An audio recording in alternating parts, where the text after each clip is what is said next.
Okay.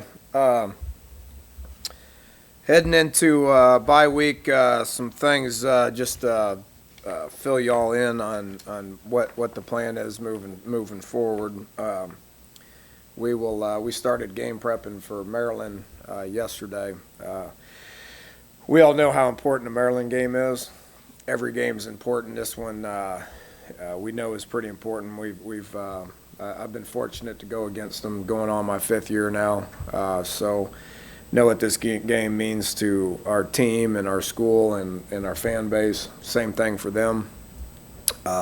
Fortunately for us, we get 2 weeks to deal with it, where they only get 1 week to deal with it. But such is the schedule. We're gonna be on the flip side of that 2 weeks from now, when Oklahoma has a game. A bye week when we're playing Maryland, so it all evens out in the end. But we started game prepping for them yesterday, and we'll focus on those guys pretty exclusively here today and tomorrow, to get a week ahead.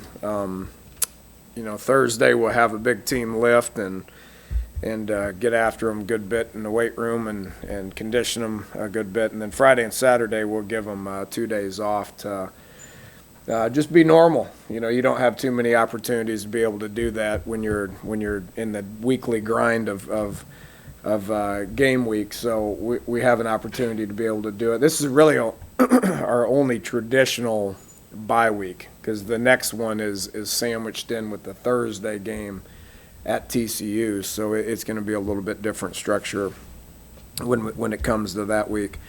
So let them get away, and our coaches need to get out on the road and recruit. We'll send coaches all over the country.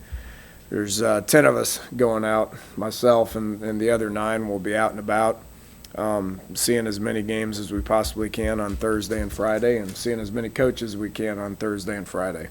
We're back to work on Sunday. We'll be back in here Sunday for a normal Sunday and game week after that. So. Yes, we've watched Maryland, and we've started focusing on them a little bit. But with that said, there's no game here this week, so we'll focus on ourselves and getting healthy. Ideally, I'd like about 4 games prior to a bye week, but again, there's nothing we can do about the schedule. So we should be in a good place when we go play Maryland, or when they come play here. A week from this Saturday. So that's kind of where we're at. I'd open it up for some questions, if y'all have any. Dana, 2 games into this, good or bad, what do you know that you didn't know 2 weeks ago? I think you will constantly keep figuring out things about your team. It's not just week 1 to week 2. It's you're going to find out some things about how guys develop in week 10 and week 11 probably as well. So, I'm happy with where we're at. We know we're going to be pretty good defensively. A lot's been made of not living up to the expectations that we put upon ourselves defensively, and that's what I told the team. I'm not disappointed in our defense whatsoever. I'm just reminding them that they're the ones that set the bar pretty high.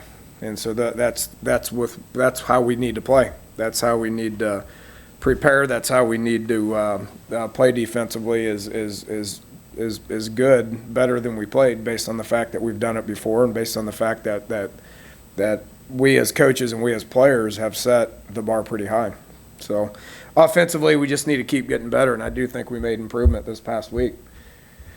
I think we did in the run game, and I think we did in the pass game. So we're still doing some things right. We did a much better job of finishing on offense. Our third down was a lot higher. Our red zone was perfect. So we did a much better job of finishing, and we continue to do a good job of taking the ball. Special teams, happy with where we're at there. Our coverage units have been good. Our specialists have been outstanding with Nick and with Josh, doing the job that they did. The return aspect of it, we know needs to continue to evolve and get better, but I think we're all happy with where we're at that from that point of view as well. I want to make reference to Nick Meadows going in there and being about as nervous of a kid as I've seen in quite some time in pregame, getting out there, having his opportunity to play for the first time, and with De Palma having some back issues at this point, he went out there and played well. So same thing with Al Benton. Just that's two examples of what needs to exist if you want to win a lot of games. As the season goes on, you're going to have guys go down. If you get guys go in and are the players of the game for their respective units with first-time starts, then you're in good shape. When you're off and the other team's playing, is your biggest concern timing and being sharp when they're playing and you're off? Yeah, probably so. I mean, if there is a concern, but we've played so much ball for the last 2 months. I don't think. And what we'll do to combat that is we'll practice today and tomorrow just like we would any normal game week, and then you start backing off anyway. So we're going to back off. We will practice Sunday where we normally wouldn't practice Sunday. So we'll come back in Sunday and do some full speed stuff Sunday evening to make sure that we're not, our timing's not off at all. But yeah, that's a little bit of a concern anytime you take 2 or 3 days off. But there's a lot of positives that go along with it as well. Dana, you talked about Shelton Gibson kind of needing to not try to be the best in the country, be the best that he could be. 2 touchdowns in the first 2 weeks. How is his development matched up with your expectations, and what do you think is the next step for him? just consistency. He's. I was excited to see the play that he made because that's something that I haven't really seen out of him. I haven't seen him catch rough, but hard balls. The one he scored on was down at his knees, and then on a post route he had to come back and catch one behind him. So I was excited to see him make what appears to be non-routine catch for him. Him catching the ball over his shoulder is pretty routine. He still fights it coming back to it, which we saw what happened in the end zone on that one play where he should have had a touchdown there. He just needs to continue to relax and continue to gain comfort and confidence in his ability to be able to make the routine play. So he's on par with what I want him to be. When you went back and watched the defensive film, you talked about them not living up to their expectations. Was it mainly execution or effort? Well, they go hand in hand. If you're not giving maximum effort, then you're not going to execute the way we need to execute. I stood here and talked about how well we tackled 2 weeks ago, and then we turn around and we missed twice as many tackles this next week. That's a mindset. Being locked in and playing with effort. There's a direct correlation in how many missed tackles you have. So we were just a little sluggish for whatever reason. I don't know. A little bit too comfortable, just a little bit slow and a little bit sluggish. Those guys would be the first to admit that. It went hand in hand to what the entire day was, compared to what it was the previous week. I don't care what the conditions are. I don't care what time of the day it is, whether it's here, whether it's on the road. It doesn't matter. You got to be able to have enough mental toughness to be able to play the same way every week. It might be too early into your prep. Did you mention you just started it today? Or? Mm-hmm. But Maryland's going to play yesterday. I actually worked yesterday, so we watched a bunch of it yesterday. But they're going to start Maryland's going to start Caleb Rowe, quarterback, over the Hills kid. Does that change anything between those two guys? I don't know as much as Gibby does at this point. I haven't studied it enough to know or talked with him about it. Where normally I obviously would have done that, but everything I've watched was more special teams and defensively with what they're doing. I don't know. I mean, I doubt it. in talking with Tony as far as what Hills did as opposed to the Brown from the year before. It was a very similar offense. not quite as explosive because two of their guys are in the NFL. The two receivers that they had that we've had fits with over the last 3 years are in the NFL. It'd be interesting to see this Saturday.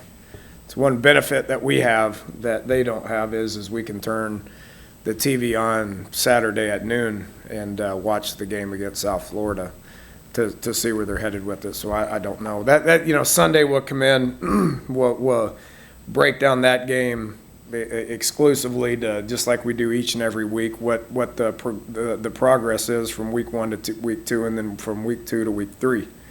So we'll be able to figure that out. How much can it really change in a week's time? They can't, and they won't with the type of quarterbacks that they have. They may change a little bit. I doubt they're able to change a whole lot. I don't know what they'd change either. Coach Loxley's been there for 4 years now, so I'm sure they got the same plan now that they've had. Okay, you mentioned special teams. You'll face one of the best returners in the country. You saw him before. Is your coverage unit where you want it to be? Are they ready for this test? Yeah, and I'm excited to watch it because we're going to face some pretty good returners throughout the course of a year. And he got us once last year.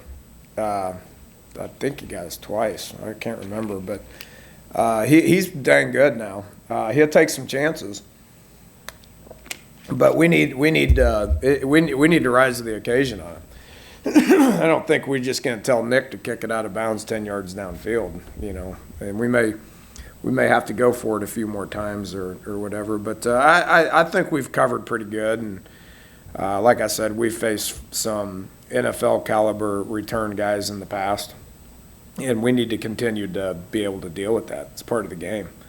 So I'm happy with our kickoff team right now. I mean, we they haven't got it past the 25 this year.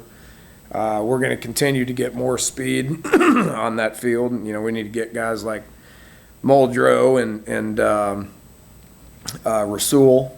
Rasul's ready to go now, and Gary Jennings is a guy that's coming along, and Marvin Gross has done good. We'll probably get Funderburk out there. We got some guys that we can put on there to get more speed on the field, that have been covering kicks, and we probably need to do that maybe a little bit more with the punt aspect of it to get more speed on it. But I'm happy with where it's at, and I'm happy with the ball placement. We got a true task ahead of us, and it'll be fun to watch that, see how we do. Are you happy with the Reeves shells making, or is that an area that you expect? He needs to. He's trying. He's trying, and I think right now he's trying too hard. He's not. He doesn't. He needs the ball more, because the more he gets it, the more in rhythm he gets, and the stronger he gets. So he needs to perform a little better, and he knows that. And we're going to get him the ball as much as we can. And talking about a guy that was close to a 1,000-yard guy last year, so he's trying hard. He wants to be good, and he just probably trying a little bit too hard. He's second guessed himself a little bit, which you can't do that at running back. You got to hit it.